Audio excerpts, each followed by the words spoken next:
إن الحمد لله نحمده ونستعينه ونستغفره ونعوذ بالله من شرور أنفسنا وسيئات أعمالنا من يهده الله فلا مضل له ومن يضلل فلا هادي له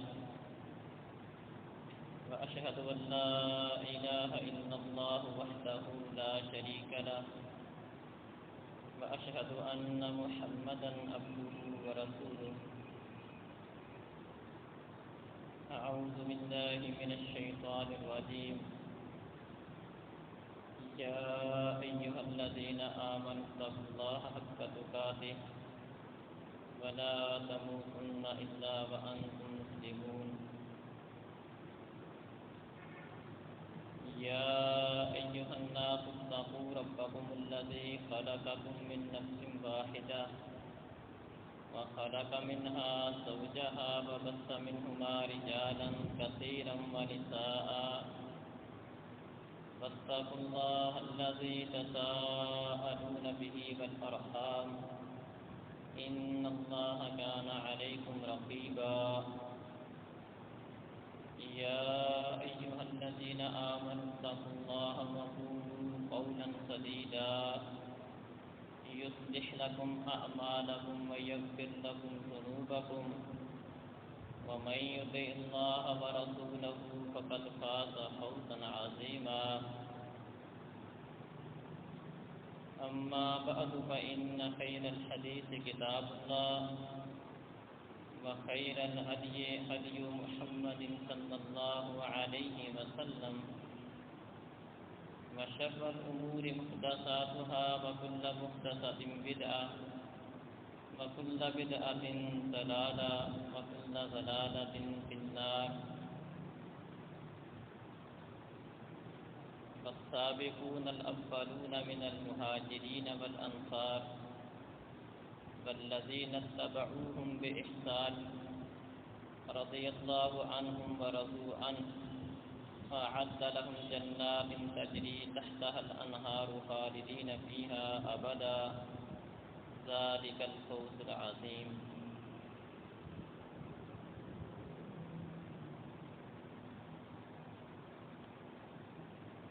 عزیز بھائیوں اور بزرگوں، معزز ماؤں بہنوں،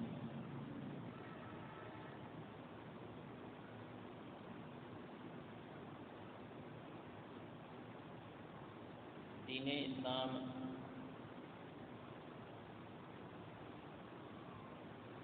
قرآن اور حدیث کا نام ہے. یہ دونوں آپس میں لازم و ملزوم ہیں.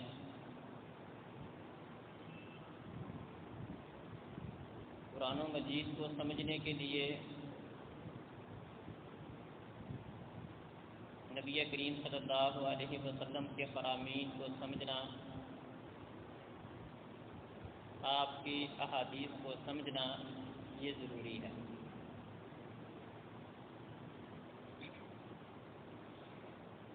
احادیث قرآن کی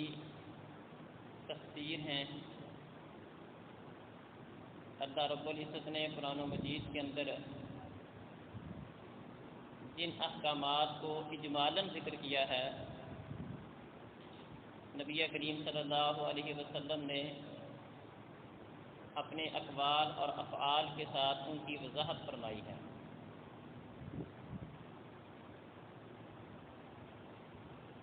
تو جس طرح قرآن کو، دین کو سمجھنے کے لیے حدیث رسول کے بغیر چارہ نہیں، اسی طرح یہ دین جس واسطے اور جس ذریعے کے ساتھ ہم تک پہنچا ہے،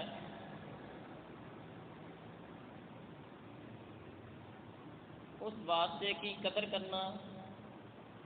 ان کی اہمیت کو سمجھنا، ان کے ساتھ محبت والا معاملہ کرنا اور ان کے بارے میں جو مختلف قسم کے لوگ پروپیگنڈے کرتے ہیں، اپنے بغض کا اظہار کرتے ہیں، اس کا دفاع کرنا یہ بھی اسی طرح ضروری ہے۔ صحابہ اکرام وہ بنیادی واسطہ ہیں جن کے ذریعے یہ دین ہم تک پہنچا ہے۔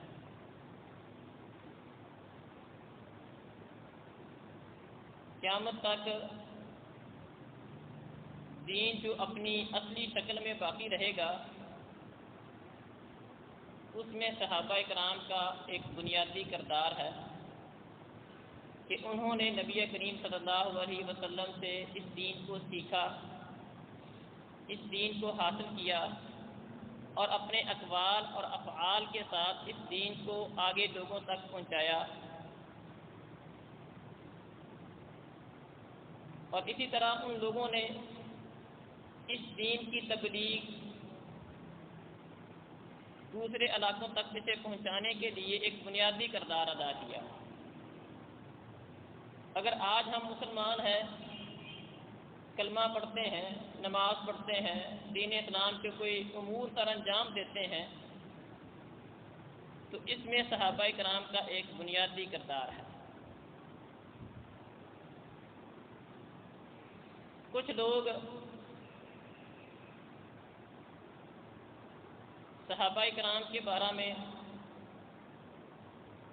بہت زیادہ سخت زبان استعمال کرتے ہیں، ان کو اپنی شان و تشنیس کا نشانہ بناتے ہیں، اپنے خبث باطن کا اظہار مختلف طریقوں سے کرتے ہیں، اور اس مقصد کے لیے وہ صحابہ کرام کی آپس میں جو چھوٹی موٹی کوئی اختلافات تھے، معاملات تھے، اس کو بہت بڑا چڑھا کر بیان کرتے ہیں، اس کو ہوا دیتے ہیں۔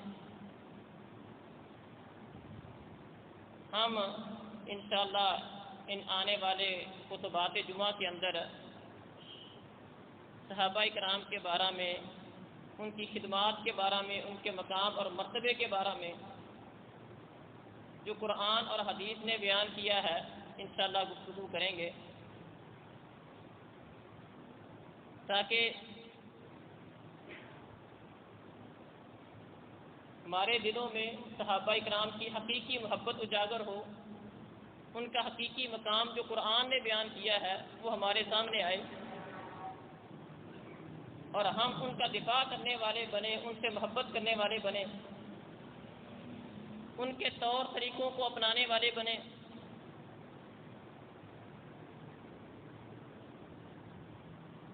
یاد رکھیں، انبیاء کرام کے بعد ہمارا عقیدہ، سلف کا عقیدہ یہ ہے کہ انبیاء کرام کے بعد صحابہ کرام کی جماعت ایسی جماعت ہے جو سب سے بڑھ کر مقام اور مرتبہ رکھتی ہے۔ اللہ رب العزت قرآن مجید میں ارشاد فرماتے ہیں، کنتم خیر امت اخرجت للناس، تم ایک بہترین امت ہو جنہیں لوگوں کی بھلائی اور فائدے کے لیے پیدا کیا گیا۔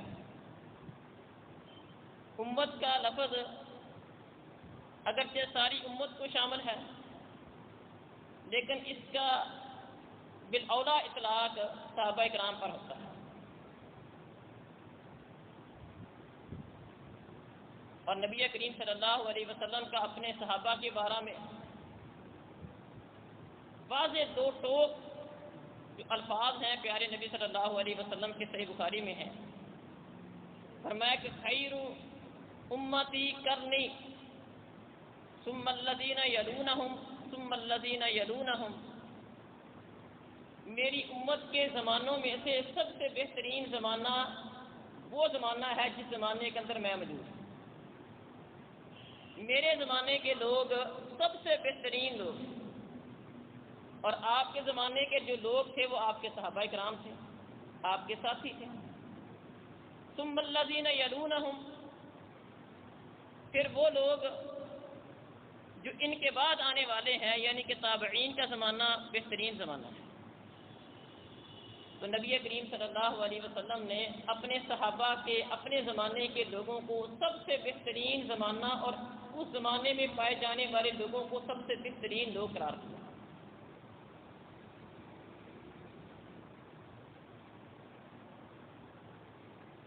دراصل کسی بھی تحریک کے کامیاب ہونے کے لیے ایک بنیادی جو شرط ہے وہ یہ ہوتی ہے کہ آدمی چاہے جتنا مرضی مخلص ہو، جب تک اس کے ساتھ مخلص ساتھی میسر نہ ہوں، قربانی دینے والے لوگ نہ ہوں، مخلص لوگ نہ ہوں، اتنی دیر تک اس کی وہ تحریک، اس کا وہ منہج وہ مکمل نہیں ہوتا ہے۔ اور کسی بھی آدمی کے اچھے مربی ہونے کی دلیل یہ ہوتی ہے کہ جو اس کے ساتھ لوگ ہوتے ہیں وہ اس کی بہترین تربیت کرتا ہے۔ جو لوگ صحابہ کرام پر طعن کرتے ہیں گویا کہ وہ یہ کہنا چاہتے ہیں العیاذ باللہ، ان کے الفاظ اس قسم کے ہوتے ہیں کہ وہ تو بیان کرنے یا سننے کے قابل نہیں ہوتے، سوائے چند ایک صحابہ کے۔ نبی کریم صلی اللہ علیہ وسلم کے ساتھیوں کے اوپر وہ طعن کرتے ہیں، بلکہ العیاذ باللہ وہ انہیں دین اسلام سے خارج تک قرار دیتے ہیں۔ اور کئی دوسرے لوگ بھی جو اس طرح اعلان تام تو نہیں کرتے، لیکن صحابی کی بات کو کوئی اہمیت نہ دینا، ان کے منہج کو کوئی اہمیت نہ دینا، ان کی بیان کردہ حدیث کو اہمیت نہ دینا، اور اس کے مقابلے میں اپنے کسی امام کسی بڑے کی بات کو مقدم کرنا، بلکہ کسی موقع پر اگر کسی صحابی کی بیان کردہ روایت ان کے مسلک اور ان کے موقف کے برعکس آ جائے تو یہ کہہ کر بھی رد کر دیتے ہیں کہ یہ صحابی العیاذ باللہ غیر فقیہ تھے، لہذا ان کی یہ بات اس مسئلہ میں قبول نہیں کی جائے گی۔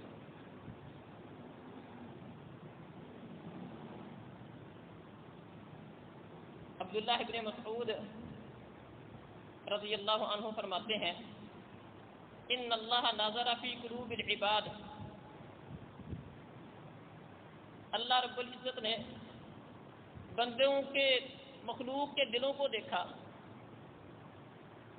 فوجد قلب محمد خیر قلوب العباد، تو مخلوق کے دلوں میں سے محمد صلی اللہ علیہ وسلم کے دل کو تمام دلوں سے بہتر پایا، فاصطفاہ لنفسہ، تو اللہ رب العزت نے نبی کریم صلی اللہ علیہ وسلم کا انتخاب کیا اور انہیں رسالت کے ساتھ سرفراز فرمایا۔ ثم نظر فی قلوب العباد، پھر اللہ احکم الحاکمین نے لوگوں کے دلوں کو دیکھا، فوجد قلب اصحابہ خیر قلوب العباد، تو پوری مخلوق میں سے روئے زمین پر جتنے لوگ تھے ان میں سے اصحاب محمد کے دلوں کو سب سے بہترین پایا، تو ان لوگوں کو پیارے نبی کریم صلی اللہ علیہ وسلم کا ساتھ دینے کے لیے ان کے وزراء کے طور پر، ان کے ساتھیوں کے طور پر ان کا انتخاب کیا۔ تو نبی کریم صلی اللہ علیہ وسلم کے صحابہ نبی کریم صلی اللہ علیہ وسلم کی وہ تیار کردہ جماعت ہیں جو تمام انسانوں سے، اس امت کے تمام افراد سے بہترین لوگ ہیں۔ اس لیے حسن بصری صحابہ کرام کے بارے میں کہتے ہیں اولئک اصحاب محمد کانوا ابر هذه الامه قلوبا، یہ اصحاب محمد ہیں جو اس امت میں سے دلوں کے اعتبار سے سب سے زیادہ متقی اور پرہیزگار ہیں، واعمقها علما، اور تمام لوگوں سے علم کے اندر زیادہ گہرائی رکھنے والے ہیں، واقلها تکلفا، اور تکلف کے اعتبار سے سب سے کم ہے،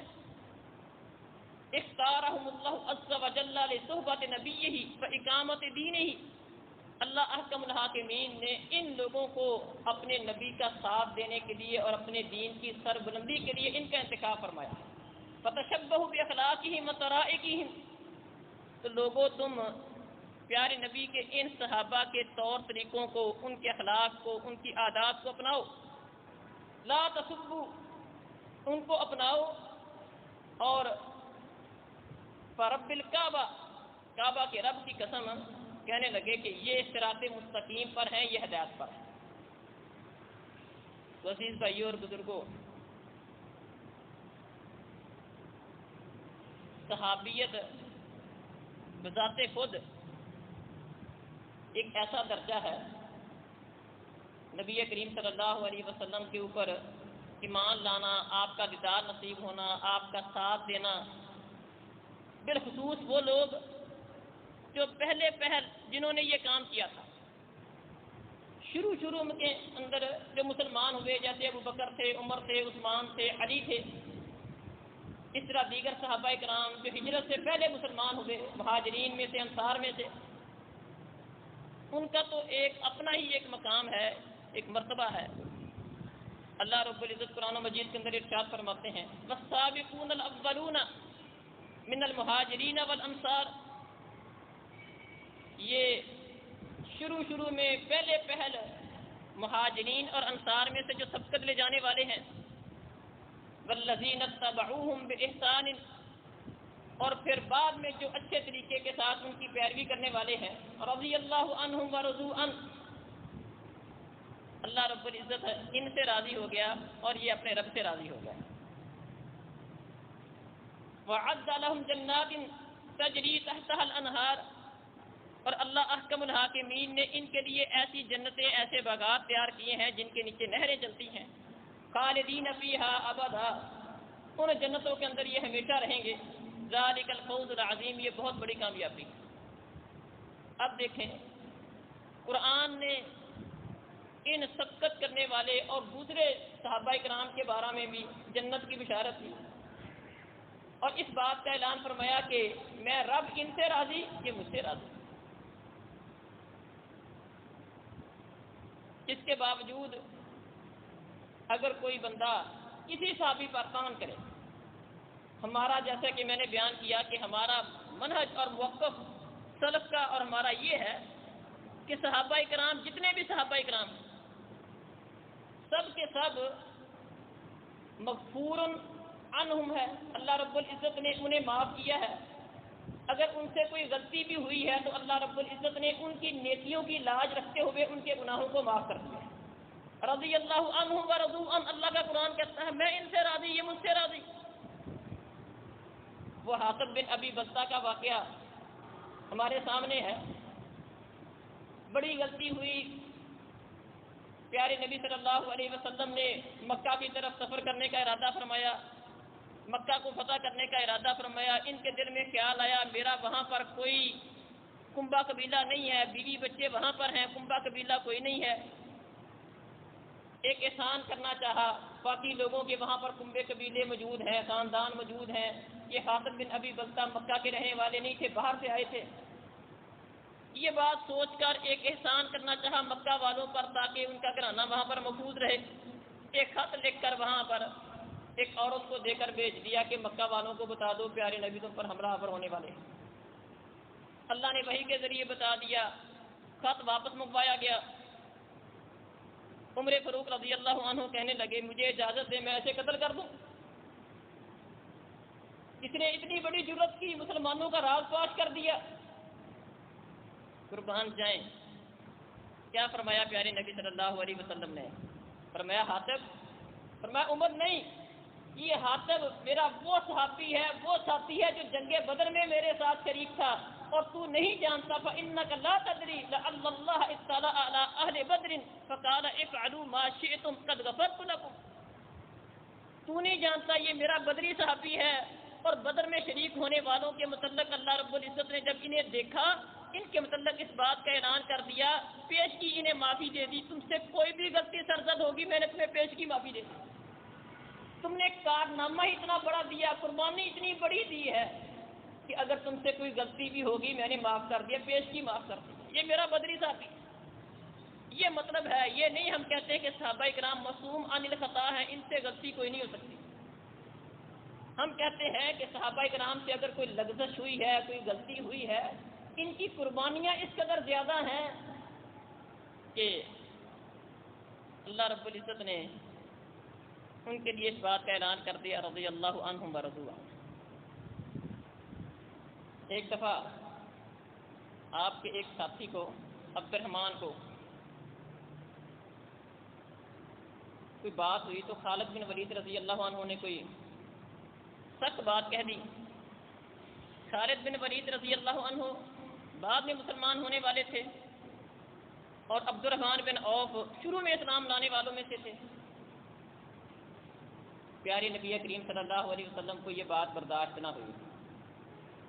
کیا فرمایا؟ لا تسبوا صحابی، لوگوں میرے ساتھیوں کو برا مت کہو۔ لا تسبوا صحابی، 3 دفعہ یہ بات ارشاد فرمائی۔ فرمایا میرے ساتھیوں کو برا مت کہو، میرے ساتھیوں کو برا نہیں کہو، میرے ساتھیوں کو برا نہیں کہو۔ فوالذی نفسی بیدی، فوالذی نفسی بیدہ لو ان احدکم انفق مثل احد ذهبا ما بلغ مد احدهم ولا نصیفہ۔ تم میں سے کوئی بعد میں مسلمان ہونے والا کسی کافر کی ایرے گہرے نتھو خیرے کی بات نہیں۔ اپنے آپ کو اسلام کا دعویٰ کرنے والا کوئی بندہ، اس دور کا کوئی آدمی صحابہ کرام کے اوپر بات کرے، اس کی کیا اوقات؟ کہا تم میں سے بعد میں مسلمان ہونے والوں میں سے اگر کوئی بندہ احد پہاڑ کے برابر سونا خرچ کر دے، یہ میرے شروع میں ساتھ دینے والے، شروع میں اسلام لانے والوں کے ایک مد، ایک پاؤ کے برابر نہیں ہو سکتا۔ ایک طرف احد پہاڑ سونے کا ہو اور ایک طرف میرے شروع میں اسلام لانے والے ساتھیوں کا ایک پاؤ خرچ کرتا ہو، وہ ایک پہاڑ ایک پاؤ کے برابر نہیں ہے۔ اللہ اکبر۔ دراصل عزیز بھائیوں اور بزرگوں، اس بات کو تھوڑا سا سمجھیں۔ اللہ نے 2 باتیں ذکر کی ہیں۔ شروع میں سبقت لے جانے والے مہاجرین اور انصار کا تذکرہ کر کے 2 باتیں ذکر کی۔ ایک تو فرمایا رضی اللہ عنہ، میں ان سے راضی ہو گیا۔ یہ بات تو سمجھ آ گئی کہ اللہ ان سے راضی ہو گیا، جیسا کہ میں نے اس کی ایک مثال دی کہ حاتب بن ابی بلتہ سے غلطی بھی ہوئی، اللہ نے کہا ان کے کارنامے ہی ایسے ہیں، اتنے بڑے بڑے کارنامے، قربانیاں ہیں، میں نے معاف کیا۔ ورضوا عنہ، اس کا ذکر کرنے کا کیا مطلب؟ اللہ راضی ہو گیا، یہ اللہ سے راضی ہو گئے۔ اس کے 2 مطلب ہیں۔ ایک مطلب تو یہ ہے کہ اللہ انہیں اتنے انعامات سے نوازے گا، خوش ہو جائیں گے۔ اللہ وہ دے گا جنت کے اندر انعامات کے طور پر، وہ دے گا کہ یہ اپنے رب پر راضی ہوگا۔ اور ایک مطلب یہ ہے کہ انہوں نے زندگی اس طرح گزاری ہے، اسلام کا ساتھ اس طرح دیا ہے۔ کسی آدمی پر مصیبت آتی ہے، وہاں پر 2 طرح کے لوگ ہوتے ہیں مصیبت کو برداشت کرنے والے۔ مصیبت کو برداشت کرنے والے لوگوں کی 2 حالتیں ہوتی ہیں۔ کچھ لوگ تو ایسے باہمت ہوتے ہیں کہ مصیبت جھیلتے ہیں، لیکن مصیبت کو مصیبت سمجھ کر جھیلتے ہیں، جھیل لیتے ہیں، لیکن ان کے پاس ہاں وہ مصیبت مصیبت ہی ہوتی ہے، لیکن برداشت کر لیتے ہیں۔ دوائی کا کڑوا گھونٹ پی لیتے ہیں، لیکن کڑواہٹ محسوس کرتے ہیں۔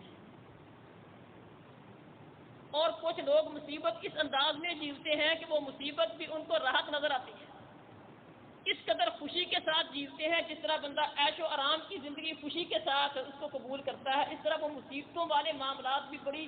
خوش دلی کے ساتھ اس کو قبول کرتے ہیں۔ دراصل رضوا عنہ کا مطلب، اس کو سمجھے ذرا، رضوا عنہ کا مطلب یہ ہے کہ انہوں نے پیارے نبی کا ساتھ اس طرح دیا، ان مصیبتوں کو اس طرح جھیلا کہ ان مصیبتوں کو بڑی راحت کے ساتھ، خوشی کے ساتھ برداشت کیا۔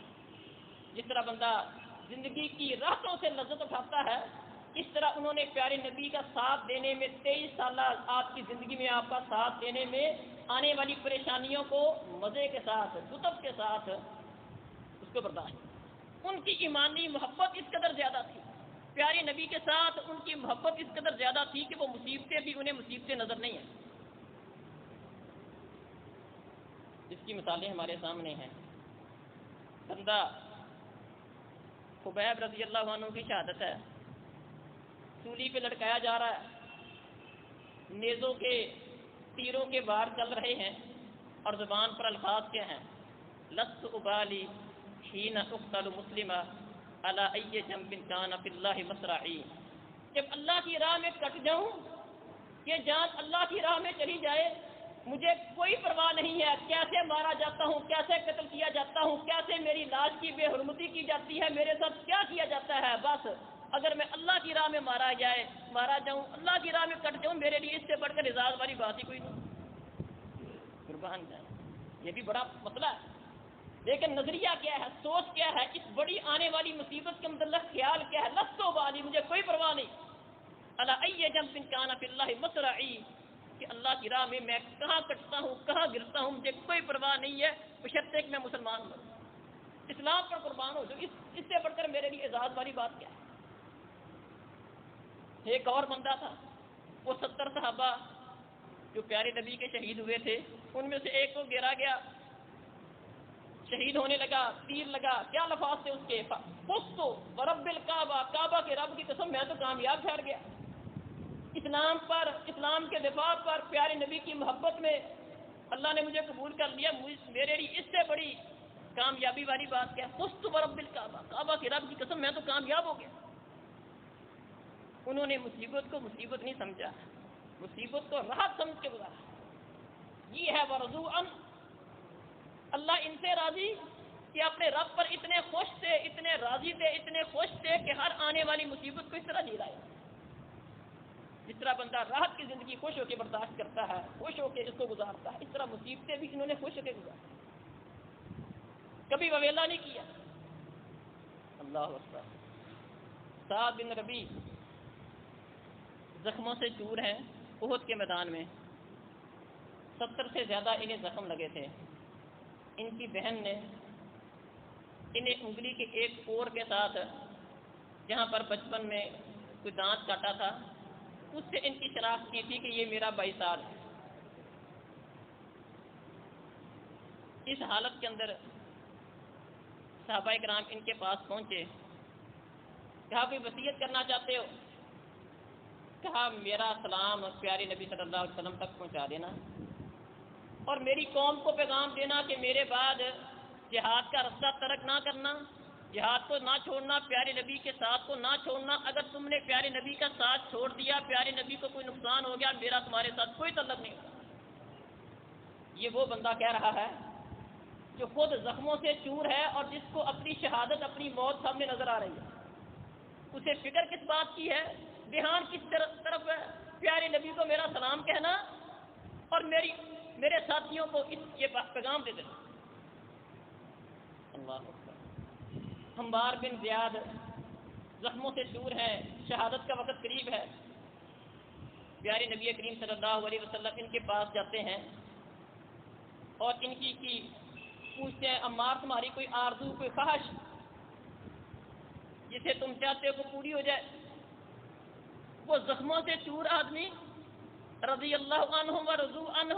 اللہ نے ایسے نہیں کہا کہ یہ اپنے رب پر اتنے راضی، اتنے خوش۔ زخموں سے چور بندہ، موت کو سامنے دیکھنے والا، اپنے جسم کو مزید تھوڑا سا گھسیٹتا ہے اور اپنا سر پیارے نبی کریم صلی اللہ علیہ وسلم کے قدموں پہ رکھ دیتا ہے اور وہاں پر ان کی موت آ جاتی ہے۔ مطلب ان کی آخری خواہش یہ ہے کہ میرا سر پیارے نبی کے قدموں میں ہو اور مجھے موت آ جائے۔ رضی اللہ عنہ و رضوا عنہ کا یہ مطلب ہے۔ احد کا میدان ہے، ایک بی بی جاتی ہے احد کے میدان میں، بتایا جاتا ہے تیرا خامد شہید ہو گیا، آگے گئی تیرا بیٹا شہید ہو گیا، آگے گئی تیرا باپ شہید ہو گیا۔ سب کی باتیں سنتی رہی، ایک ہی سوال سب سے کرتی رہی، ٹھیک ہے شوہر شہید ہو گیا، پیارے نبی کا کیا بنا؟ کیونکہ افواہ پھیل گئی تھی کہ پیارے نبی کریم صلی اللہ علیہ وسلم شہید کر دیے گئے۔ شوہر شہید ہو گیا، کہا پیارے نبی کا کیا ہوا؟ کہا تیرا باپ شہید ہو گیا، کہا پیارے نبی کا کیا بنا؟ کہا تیرا بیٹا شہید ہو گیا، کہا پیارے نبی کا کیا بنا؟ بتایا گیا کہ پیارے نبی کریم صلی اللہ علیہ وسلم سلامت ہیں، انہیں کچھ نہیں ہوا۔ کیا کلو مصیبت بعدک جلل،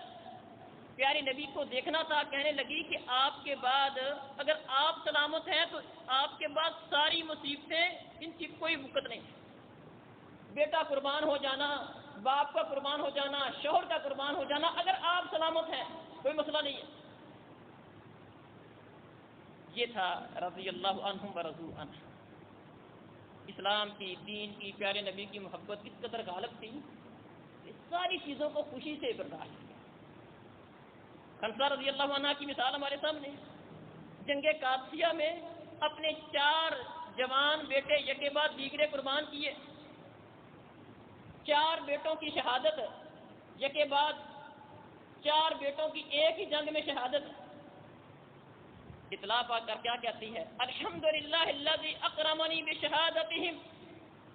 اللہ تیرا شکر ہے کہ تو نے مجھے ان کی شہادت کے ساتھ عزت سے نوازا، میں نے انہیں اسی مقصد کے لیے تیار کیا تھا، اسی مقصد کے لیے پالا تھا، اسی مقصد کے لیے جوان کیا تھا کہ یہ تیری راہ میں قربان ہو جائے۔ اللہ تیرا شکر ہے تو نے مجھے اس اعزاز سے نوازا، انہیں شہادت کا مقام اور مرتبہ عطا کر دیا۔ یہ تھا دراصل ایک بنیادی وصف جن کی وجہ سے اللہ رب العزت نے ان کو تمام لوگوں سے بہترین قرار دیا۔ ان کے متعلق اس بات کا اعلان فرمایا کہ رضی اللہ عنہم، میں ان سے راضی، ورضوا عنہ، اور یہ مجھ سے راضی۔ مجبوراً کوئی کام نہیں کیا۔ ہاں بعض ایسے تھے انہوں نے اسلام کی تنگی والے حالات بھی دیکھے، خوشحالی والے حالات بھی دیکھے، لیکن بعض تو ایسے تھے جنہوں نے کوئی دین اسلام کے اندر کسی قسم کی خوشحالی والا کوئی معاملہ دیکھا ہی نہیں۔ مصعب بن عمیر رضی اللہ عنہ کی شہادت ہمارے سامنے ہے۔ شہادت ہوتی ہے، ان کے اوپر کفن دینے کے لیے کپڑا بھی پورا نہیں ہے۔ حمزہ رضی اللہ عنہ کی شہادت ہے، کفن دینے کے لیے چادر پوری نہیں آتی، پیارے نبی فرماتے ہیں ایک طرف گھاس ڈال دو۔ اپنا سارا کچھ انہوں نے دین کی محبت میں، اپنے رب کی محبت میں، اپنے نبی کی محبت میں سارا کچھ قربان کر دیا۔ صرف قربان ہی نہیں کیا، خوش دلی کے ساتھ اسے قبول کیا، اپنے لیے اعزاز سمجھا کہ یہ ہمارا سارا کچھ اللہ کے دین کے لیے کام آ جائے، اس سے بڑھ کر ہمارے لیے اعزاز والی بات کون سی؟ تو انشاءاللہ مزید صحابہ کرام کے متعلق، اللہ کا قرآن، پیارے نبی کے ان ساتھیوں کے متعلق بہت سارا اللہ کا قرآن ان کا تذکرہ کرتا ہے۔ قرآن میں صحابہ کا بہت سارا تذکرہ ہے۔ اللہ کا قرآن ان کا کون سے اوصاف ہے جو اللہ کا قرآن بیان کرتا ہے، پیارے نبی نے ان کی شان کو بیان کیا ہے۔ انشاءاللہ اس کو بیان کریں گے تاکہ ہمارے دلوں میں پیارے نبی کریم صلی اللہ علیہ وسلم کی، صحابہ کی حقیقی محبت ہمارے دل میں بیٹھے، دل کے ساتھ ہم ان کی عزت کرنے والے بنیں، ان کے اقوال، افعال، ان کے معاملات کو سمجھیں اور اپنے آپ کو، اپنی زندگیوں کو پیارے نبی کریم صلی اللہ علیہ وسلم کی زندگیوں کے ساتھ جس طرح انہوں نے زندگی گزاری ہے اپنے آپ کو اس طرح ڈال دیں، ہم بھی اس طرح کی زندگی گزاریں جن کو پیارے نبی اللہ رب العزت نے ایک ہمارے لیے ایک نمونہ آئیڈیل بنا دیا۔ فَإِنْ آمَنُوا بِمِثْلِ مَا آمَنْتُمْ بِهِ فَقَدِ اهْتَدَوْا، جن کے متعلق یہ کہہ دیا کہ اگر تم ہدایت پانا چاہتے ہو میرے نبی کے صحابہ کی طرح کا ایمان لاؤ گے، ہدایت پاؤ گے۔ تو نبی کے صحابہ کا ایمان کس طرح کا تھا، ان کی زندگیاں کس طرح کی تھی، ان کے معاملات کیا تھے، ان کی شان کیا بیان ہوئی ہے، انشاءاللہ اس پہ مزید غور کریں گے۔ اللہ تعالیٰ سمجھنے اور عمل کرنے کی توفیق دے۔